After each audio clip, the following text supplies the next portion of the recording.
উফ রে কেদো, এই গ্রামে আসলে এই এক সমস্যা। কিডা কাশু চিটার, তুই এলাকায় কবে নাজিল হলু? এই আসলাম আর কি দোস্ত, এখনো দিন পার হয়নি। এই কাশু চিটার, তুই আমাকে দস্ত কও কিসের জন্যে? আমি তোর কোন কালের দোস্ত রে? আচ্ছা, দোস্ত যখন কই ফালাই দিছু, তাহলে একটা কথা ক দেখি, তুই কেবা করে কি করিস? কেবা করে সিটিং বাজি ফিটিং দিস? সব তো বলে কয়ে বোঝানো যায় না, এগুলো হচ্ছে বুদ্ধির মারপ্যাচ, বুঝলু? সত্যি করে কত কাশু চিটার, তুই এলাকায় কিসের জন্য আসলি? কার সর্বনাশ করার জন্য আসলি? আরে না, কি কো দোস্ত, কারো সর্বনাশ করার জন্য। সর্বনাশ যেটা করার সেটা তো ঢাকা শহর করে চলে আসে।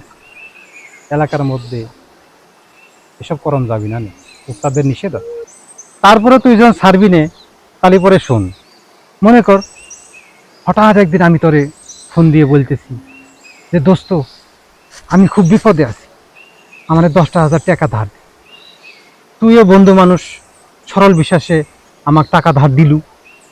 টাকা ধার দিলু না তো মরলু। দিন যায় মাস যায়, আমারে আর কনে পাবি?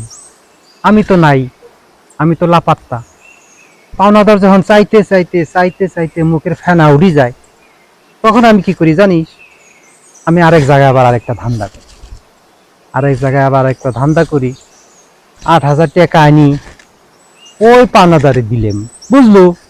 তখন পাওনাদার চিন্তা করে যে বাউরে, আমি তো এই টাকার আশা ছাড়িয়ে দিছিলাম, সে জায়গায় 8,000 টাকা পাইছি, আর ওই 2,000 টাকা আমাকে না দিলে না দি, এই 2,000 টাকায় আমার লাভ, বুঝলু?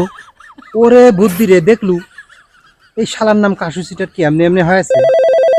আবার ফোন বাজতিছে, এই তো কিডা? হ্যালো, হ্যাঁ কি হয়েছে?